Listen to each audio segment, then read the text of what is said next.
আমি ঘোড়ায় চড়ার জন্য আব্বুকে বলব আর আব্বু ডিউটিতে চলে গেছে। ওই যে দেখতে পাচ্ছেন ঘোড়া ওইদিকে দূরে চলে গেছে, কাছেই ছিল। আমি ভিডিও করতে ভুলে গেছিলাম। যাই হোক, আমরা আজকে এসেছি একাডেমিতে। এটা ২য় দিন। ফার্স্ট দিন আমার অ্যাপয়েন্টমেন্ট ছিল। আমি ডক্টরের কাছে এসেছিলাম। এটা হচ্ছে আমার আব্বুদের বিল্ডিং। এখানে উপর তলায় আব্বু থাকে ৩ তলায়। আর এটা হচ্ছে একাডেমির ভিতরের পুকুর। এটা হচ্ছে পুলিশ একাডেমি সারদা। যারা এখানে জব করে তারা সবাই মোটামুটি চিনে। আমি আর আমার ভাই এসেছিলাম। আমরা হাঁটছি, ঘুরছি, ফিরছি এদিক ওদিক। আব্বু বলেছিল যে ঘুরে ফিরে তারপরে যাও। যেহেতু অ্যাপয়েন্টমেন্ট দেরিতে ছিল আমাদের। দেখতেই পাচ্ছেন এখানে সবাই অন্যদিকে আছে এজন্য তত মানুষ দেখা যাচ্ছে না অতটা। এখানে সব বোর্ড টাঙ্গানো।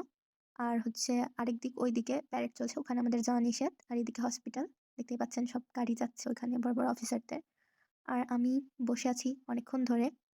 দেন আমার হচ্ছে খালু এসেছিলেন, উনিও কাজে এসেছিলেন। দেন হঠাৎ করে দেখা হয়ে যায়। তারপরে ডক্টর আঙ্কেল আমাকে ডাকেন, আমার সিরিয়াল ছিল। আমাকে সবাই মিলে এত হাসিয়েছে যা বলার বাহিরে ছিল। মানে ডক্টরের ট্রিটমেন্ট করতে গিয়ে আঙ্কেল এত হাসানো হাসিয়েছে আমাকে আর আমার ভাইকে। ২ জনকে মিলে মানে হচ্ছে একজনকে ছোট আমাকে ছোট বানিয়ে দিয়েছে, আমার ভাইকে বড় একটু লম্বা চড়া। আর দেখতে পাচ্ছেন ওইদিকে সবাই হচ্ছে প্যারেড করে ফিরে যাচ্ছে।